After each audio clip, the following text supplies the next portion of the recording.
Tu as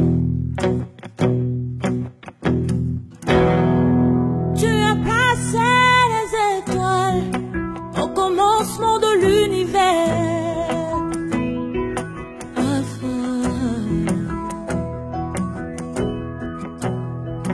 Oh, rien ne peut être créé si tu n'as pas encore parlé.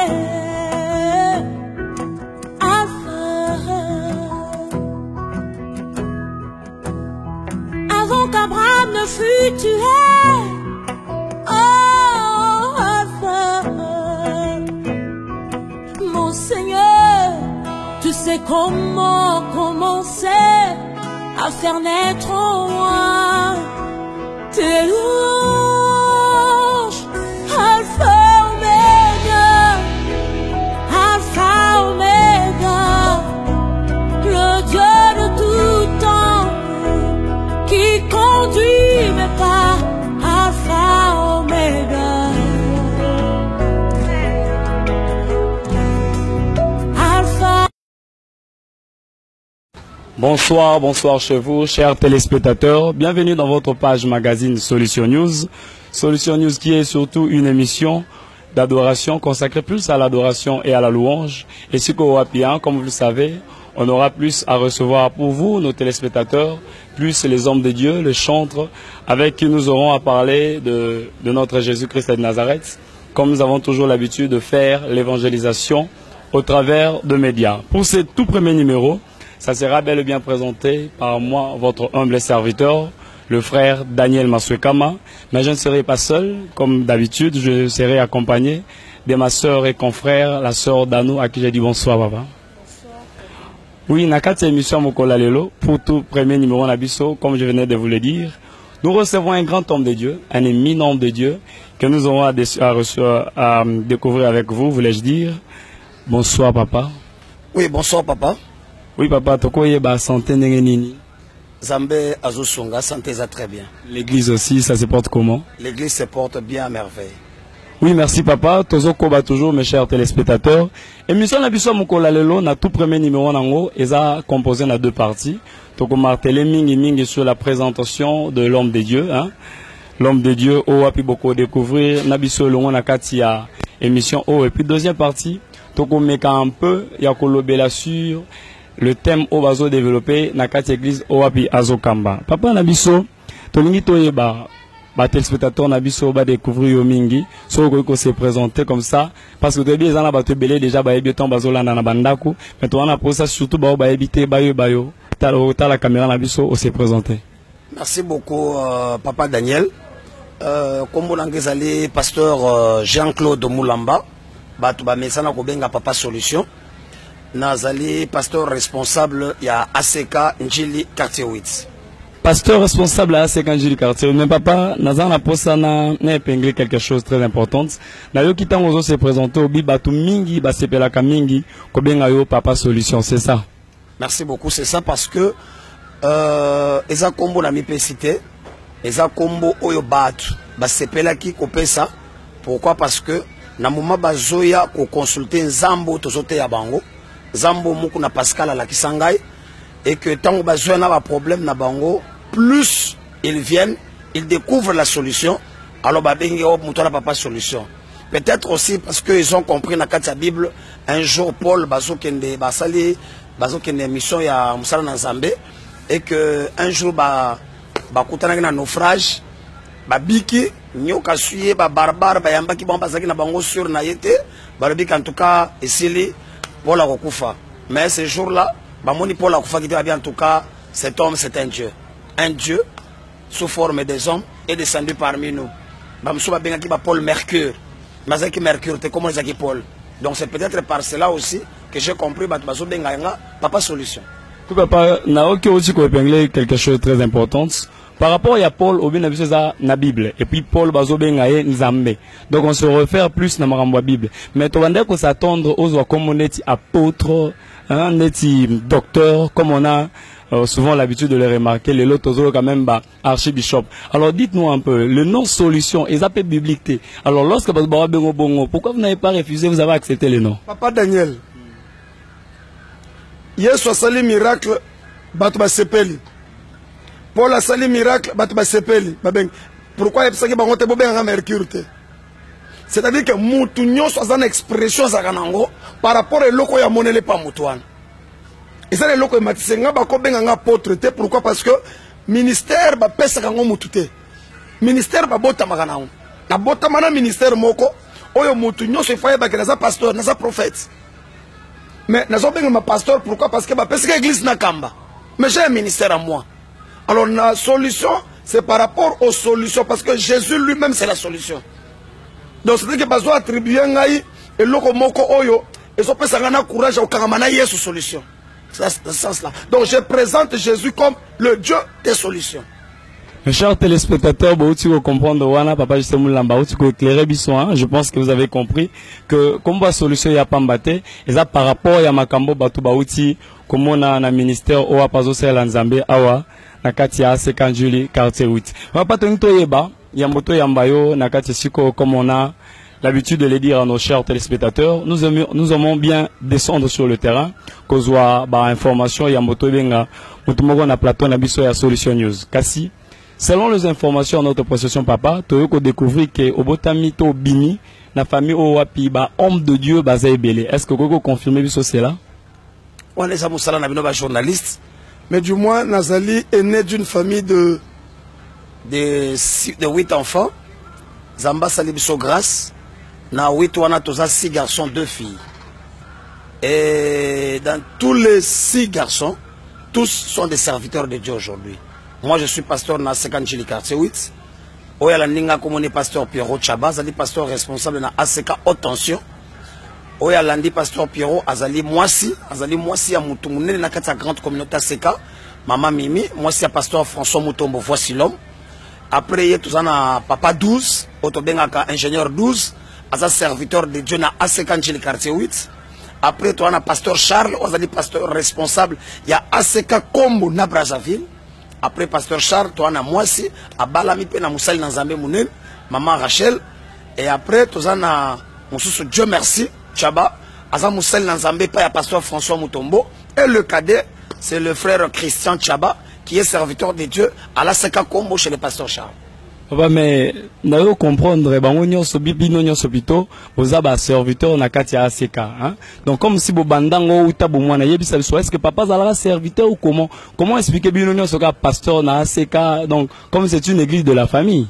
Ce n'est pas une église de la famille, c'est une église pour les papa nangai a découvert qui a monaka pe bika monanzame na communauté ACK. Et ça la makamwe belé oya ki ko découvrir nda benda biso bana na ye. ala kisabiso nzamba il y a avec Pascal Mokuna ateya biso nzamba seka ke nzamba seka ko bikisa bino asalinga bo asala bino bikam a éduquer biso kaka na éducation chrétienne wana na vision ya communauté ya seka et voilà pourquoi nous sommes restés tous à la seka. Papa yebisa biso yo mutozui chance mingi parce que dans la bachar téléspectateur bazo landa o bazwa occasion anate ya ko botama na famille mo chrétienne ba koli jusqu'à ce que les loba comme ba grand homme de Dieu. Yebisa biso est-ce que ça sera vraiment avantageux ko bima na famille moko famille chrétienne hein ko zala na éducation chrétienne ou t'as le bas âge? Papa Daniel, c'est vraiment avantageux parce que connaître Christ c'est le plus grand bonheur dans ce monde. Oui, papa, parce que tu découvres Paul, c'est un grand homme de Dieu, un grand apôtre, mais je peux dire dans la Bible, c'était plus quelqu'un, alors est-ce que ça a vraiment avantage il était déjà dans l'école de judaïsme, déjà mais maintenant Dieu l'a récupéré pour nous côté dans cela solo. Ça dit que ça avantage munene ya koyeba nzambe utamela bo mwana na yo. De ton enfance, même aux hommes Paul a joué sa Timothée que Timothée ko bungi sate e loko yo nzamba pesa banda bu mwana na yo. Akata mukanda de Timothée chapitre 1er. Dès ton enfance, ça dit que ça loko moko oyo soki mutu azana ngoza richesse moko bakobotolote. Mbongo bakobotolo ngai, réputation bakobotolo ngai, mais bunzambe et ça passe pour nous parce que na bota mina on a collé na ndena kolinga ke mutu nyonso nzamba sale pe grâce lokola salinga grâce et ça grâce nzamba sa particularité za nango bamsuba yebeli nzambe na kimukolo bamsuba yebeli nzambe na occasion moko boy mais ya biso ezali que ça de naissance de sang papa fana nango kol nango a inculquer biso yango peto tikeli nango et le lopé to comme quelqu'un on a bana. Donc c'est une grâce. C'est une grâce ndenge bauto ka papa Gisemu Lamba auti kolobon mais papa toyeba quand même outi dans le néate outi quelque part toyeba parcours na yo ministériel ezalo lengeni ou soit esika penza au banda parce que le lot ezan la ba pasteur rebelle to tuni question na pambate on a remarqué aujourd'hui il y a beaucoup de pasteurs au wapi na sima ya ko tombwama azana il a du mal à reconnaître papa spirituel alors toyeba Outa wapi yebisa biso obanda musala nzambe wapi kino lelo Pasteur Gisemu Lamba azana parcours moko ya bien azana papa na mulimu. Son père spirituel c'est l'évêque Pascal Mukuna. Mais azwa encadrement formation alekana makola basel na nzambe ba accès na nzambe munene. Gisemu Lamba muto lakise penel loba na nzambe muto lakise busambe na nzambe iza papa abotier. Ayeko kwena na makolo ya évêque Pascal Mukuna na tango wana za mwana muke bachenga na kato koyeba nzambe je crois l'âge de 10 ans na formation wana na yeko bimapé prophète na bani pe ko sakola lokola prophète ya makabo nyonso na 10 ans déjà wana tozana na lundula na mikondo toyeko évoluer toyeko tikana docteur Didier Makanda ndato atlakisinga yi ko sambela ko bondela na yeko kwena makola pasteur François Mutombo. Délivrance, il m'a enseigné même l'éthique ya musala na Zambé. C'est quoi un homme de Dieu? Le comportement d'un homme de Dieu et surtout d'un prophète, parce que c'est un grand prophète, cet homme de Dieu, de pasteur François. Après na yoko na makola pasteur Jean Mwamba, on a benga coach, oya matisanga na cher. Après sanga cher pour nateya. Après sanga chance à s'exprimer, ya ko zoma loba ambe côté. Ndé no côté le maliboso batu, ndé no ko s'exprimer. Papa na Mukili, tout le baran à Kinshasa, parce qu'on a eu quand même la chance plutôt. Il y a des informations, Marambo a posé les cas à l'extérieur du pays. On a remarqué, papa, que Mounion, ça a posé ça comme à l'église. À l'église, les lois, ils ont battu belé, surtout à Kinshasa. Au Moussa, les athées a préféré qu'à ça à l'église. Alors, il y a bisa biso, quels sont ceux qui, en fait, bloquent ou motivent pour que les lois au à une église et puis au Yapisa à 58 quartier 8. Nazareth qui motivé. Ngai moko personnellement te. J'aimais bien travailler dans ce makolabat. J'ai bien voulu que n'a apprendre kakam comme ensemble. Mais il est arrivé un moment donné que même place de bané ko sala, ça devenait un peu insupportable. Il y a d'autres qui croyaient que comme pasteur. Côté yanangai ko kamba, ko landela batu, on me voyait plus pasteur que serviteur de Dieu. Et bandai ko sera net moi accrochage entre yona mukambi wana. Alors bakambi lokola basa tellement mayele ba comprendre que moi non yona âge à komeli, na niveau à komeli, il faut pas payer ses chances. C'est ainsi que ba ko bisanga que non papa. Est-ce que moyen zalité pour banda musala na Zambé? Et tant on a fukami na tuni Zambé, Zamba le binanga que c'était possible. Et pour vous dire que c'était possible, malgré les obstacles, malgré les combats, malgré les barrières, nous sommes aquí dans polé les pe banda ko fungama clairement. Et j'ai compris que Nzamba benga kingai. Mais je ne l'ai pas acquise d'un coup. Parce que n'y a pas que 2 versets. Non. Mais j'ai eu le temps d'apprendre. J'ai eu le temps d'être corrigé. Le temps d'être bêtangai. Punir ngai. Na yekola koye ba passer musala na Nzambe. Na yekola nkambala mokote parce que batchenga serviteur na bani ko modéré na 3 versets na tei bat ba beti maboko na lobi oui na komi musala na Nzambe. Non, c'est l'erreur aujourd'hui papa na Kinshasa. Il y a le loka bazio musala na Nzambe ba lakisio Bible ko kamba o tei lobi ba lobi te akomi pasteur. Ngape na zana loko na Nzambe. C'est ça l'erreur. Ndeba dégâts au moins la ville à Kinshasa. Bat ba komi ko senté. Pasteur a roche moi système. Pasteur a sous fidèle na moi ba divorce côté. Ils n'ont pas eu le temps d'être instruits. L'œuvre de Dieu, il faut l'instruction. Même Ananias, Paul, pour comme apôtre, Nzambe tango kange mis akomisa kayemba la moko apôtre te. Atinda ki bala kisaye. Ba instruire ye, bala kisa comment on sait Nzambe. Azaki na zel ya ba judaïsme, ya koboma, mais c'est quoi zel a musala Nzambe. Il faut l'apprendre quelque part. Mais aujourd'hui les gens ne veulent pas apprendre. Du coup, c'est l'argent. C'est l'honneur, c'est la réputation, c'est les voitures, c'est les biens matériels. Il faut avoir la préparation. Mes chers téléspectateurs, Tozo Koba surtout, quand on a émission la Bisobo comprend déjà ton côté sur le vue du sujet. Pona ba o wapi ba yambe biso sikoyo tozo ko ba toujours na un grand homme de Dieu o toti o yamba sur ce plateau de Solution News. C'est le grand homme de Dieu, Papa Solution o wapi to bengi na kombo ya JC Mulamba. Alors nazanga mon côté naza accompagné na la sœur Danou. Papa, maman na ebité o questionner no lengela ki côté na yo pona papa na biso. Merci frère Dan. Papa JC étant que pasteur de l'ACK Njili quartier 8, une église qui est dans la grande communauté ACK. La grande communauté ACK, là où il y a tant de pasteurs. Pasteur JC, quelle relation vous entretenez avec vos collègues pasteurs de la communauté, pourquoi pas de la ville-province de Kinshasa?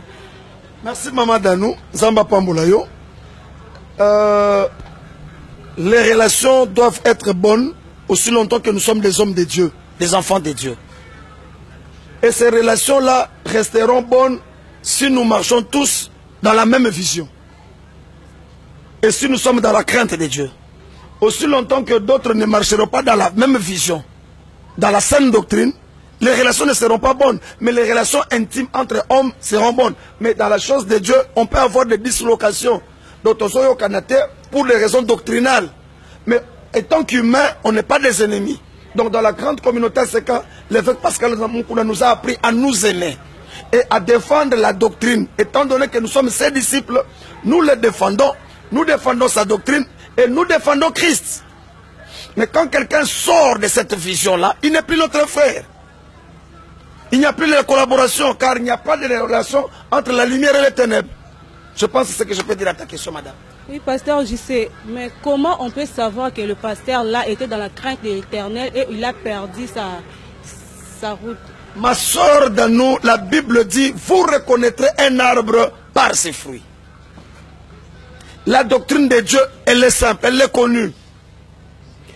Aujourd'hui, dans la ville de Kinshasa, nous avons des pratiques d'huile, des pratiques de mouchoirs.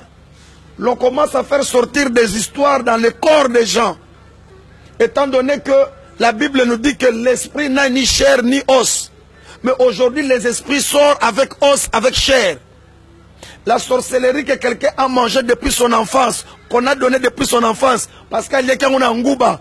Aujourd'hui, 25 ans après, Ngouba wana, et bimate, et fanara nanzoto. Et moutane wana to tambola na ye, Bible dit que au point où nous sommes arrivés, marchons tous d'un même accord. Mais si moutabani kobima, Paul Azolo Baboy, si quelqu'un vient vous annoncer un autre évangile que ce que je vous ai annoncé, qu'il soit anathème, ne le recevez même pas. C'est ça la parole de Dieu. Donc quand vous voyez quelqu'un sortir de la saine doctrine, commencer à faire des pratiques,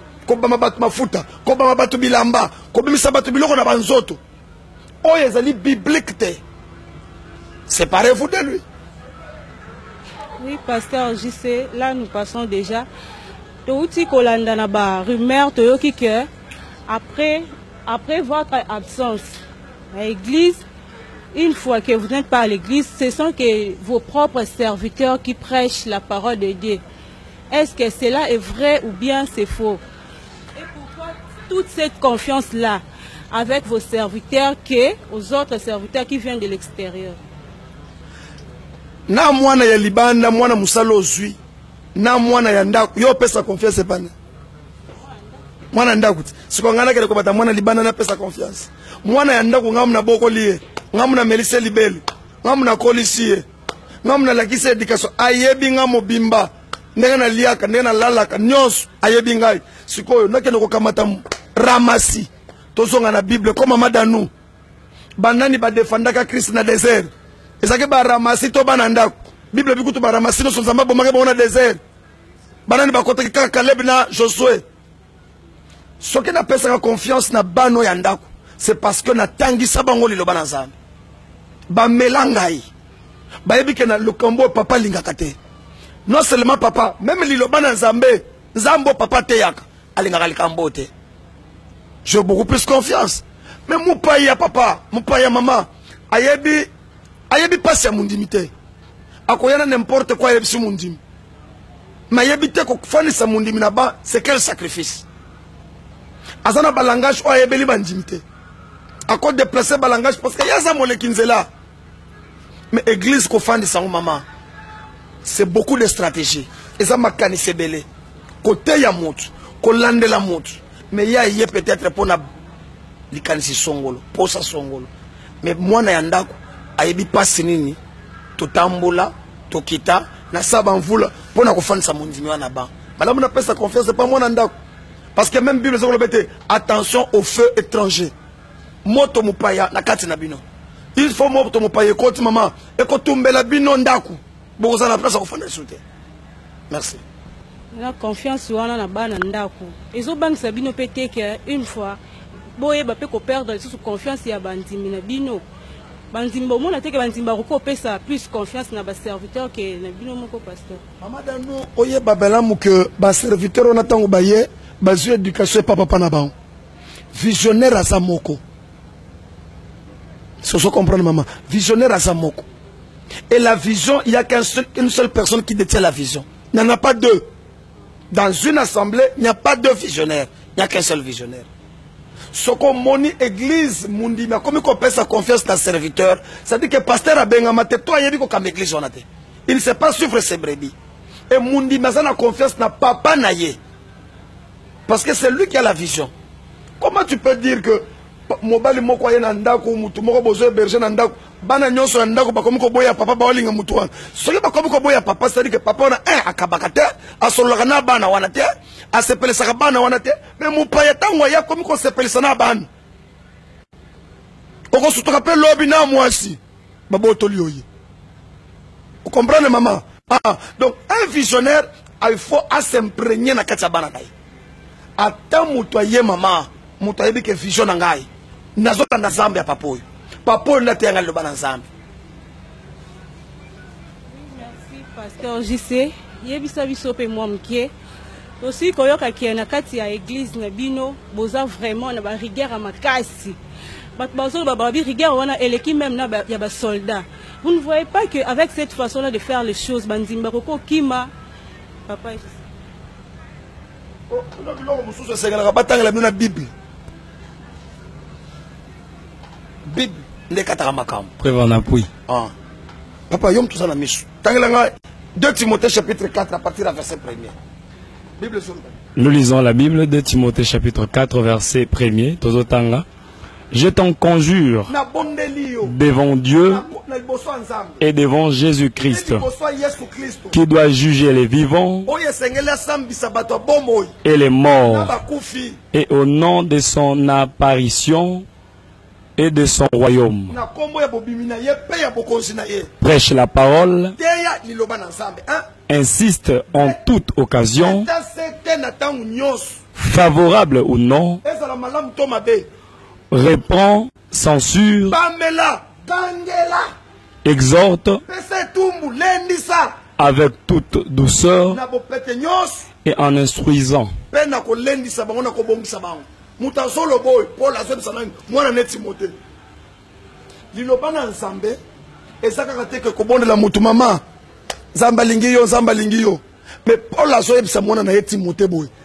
Prêche, reprend. Qu'on reprend veut dire quoi? Pamela.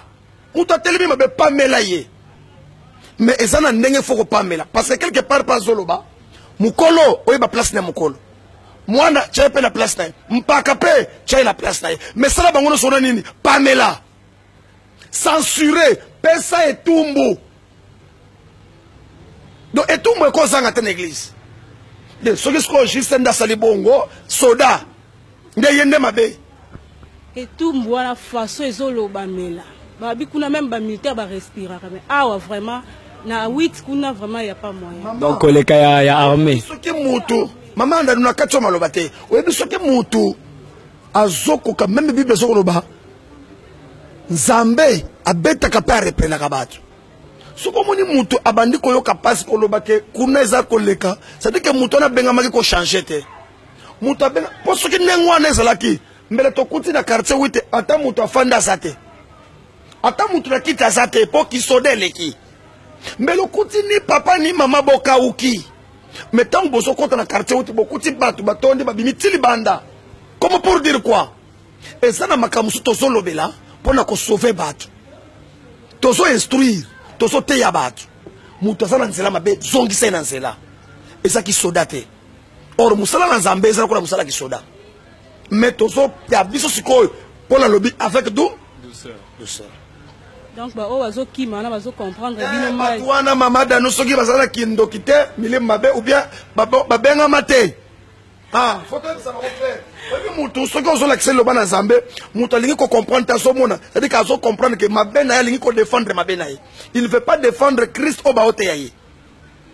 Or Christ a kota ke pas mutu pambate, pour Christ a kote pas mutu. Il faut mutu atikele sika.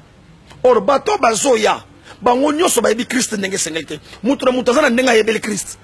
Mais il faut qu'on accepte Christ vivant, ressuscité. Jésus-Christ de Nazareth. Dans sa totalité. Jésus a dit, vous mangerez l'agneau dans son entièreté. Nandambute. Batu ba yena ndiye sur ndenga ndam. Mais laissa yena biloko akati. Laissa yena biloko bololo. Ah, siko biloko bololo wana ndeba soko kate. Vraiment Papa JC toyoki biyano na bino tongai suto bakisa mwa motuna moko mkie bo mekana ko limbolela biso toyoki ke bosala professeur ya médecine boza médecin oza docteur mais aujourd'hui c'est comme si vous avez abandonné la médecine bo mpesi kaka mingi na ki pasteur toyebi te pour la ni médecine ezo futa te ou bien ndenge o makasika man nana soba kisika docteur Alibanda te na zotu na te. Et ça n'a pas tout ça, besoin d'église. Besoin d'église. Bosambeli, changement exact. Papa, na yena sali bon échographie, basali échographie, bayenango, basali échographie, bayenango, na komikis, mutu, amelikis, abiki. Nzambe aboyi médecine te. Attendez na soteya. Mais du moins, je pratique la médecine. Parce que même l'œuvre de Dieu, c'est aussi une œuvre médicale. Parce que Jésus-Christ que je presse, on l'appelle le baume de Galade. On l'appelle Jéhovah, Rapha, l'éternel qui. Donc l'art de guérir là, ça vient de Jésus. Donc je le pratique maintenant avec le docteur original. C'est pourquoi il s'agit de ces cas de quartier et ça combien de temps depuis qu'il est au Banda? Maman, à Seka quartier 8, on a maintenant 5 ans d'existence. 5 ans seulement. 5 ans seulement, maman.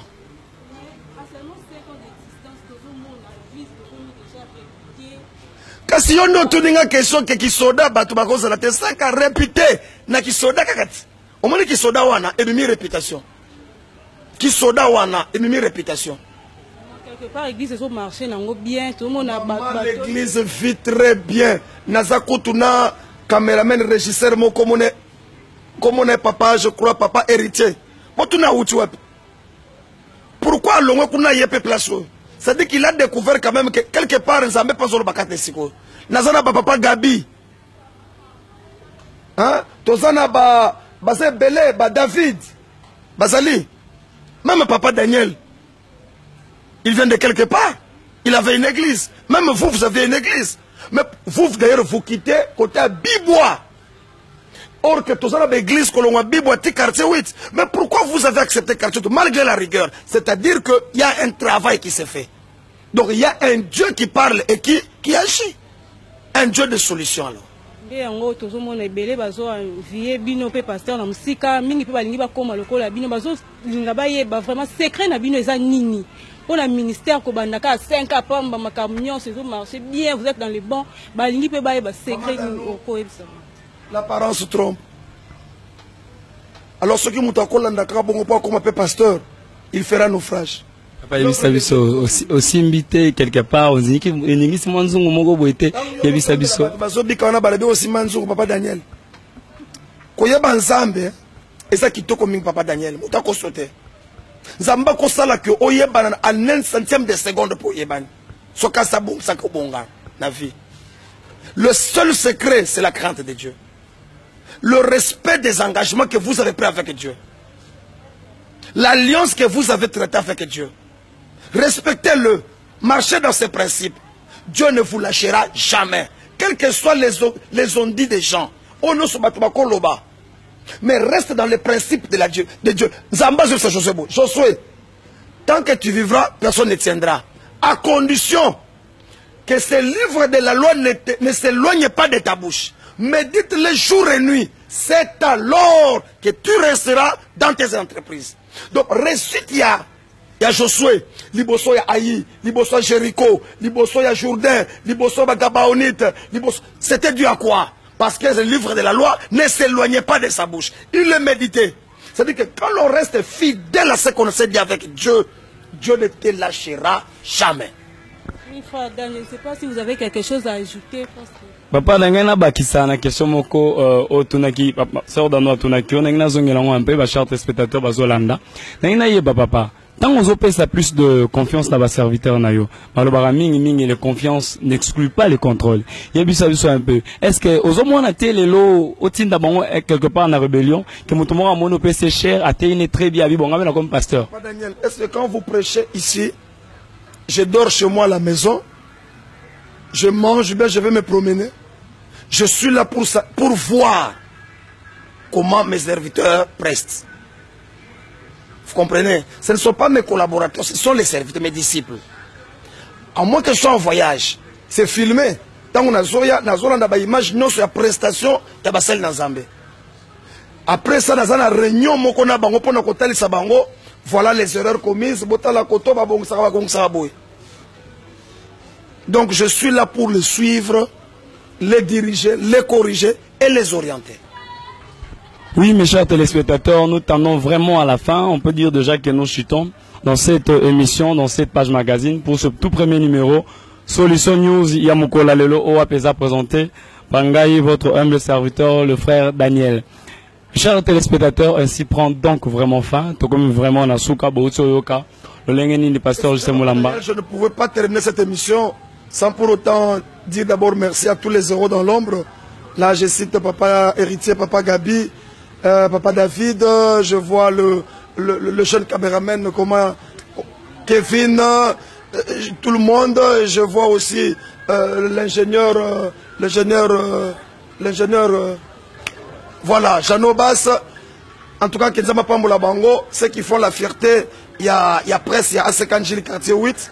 En tout cas, Nzamba Pambola Bango Makas. Je dis merci à mon père spirituel, l'évêque Pascal Moukouna, qui m'a donné cette opportunité que je n'avais pas. Même ma famille ne m'a pas donné ça. À mon papa François Mwamba, à mon coach Pasteur Jean Mwamba et à son épouse. Et pourquoi pas aussi à mon épouse Maman Mami Moulamba, qui m'a soutenu dans les temps difficiles et qui continue toujours à les soutenir. Et à mes très beaux enfants qu'il m'a donné, David, Daniela, Divin et tout le monde. Et je dis merci à Dieu. Et pourquoi pas toute la grande famille de la Sakanjili quartier 8, sécurité, partenariat social, protocole, les intercesseurs et tous les chantres, que le Tout-Puissant les bénisse vraiment. Oui, papa, Justin Moulamba aussi que précédé Ngakutu a salué déjà Moutounyoso.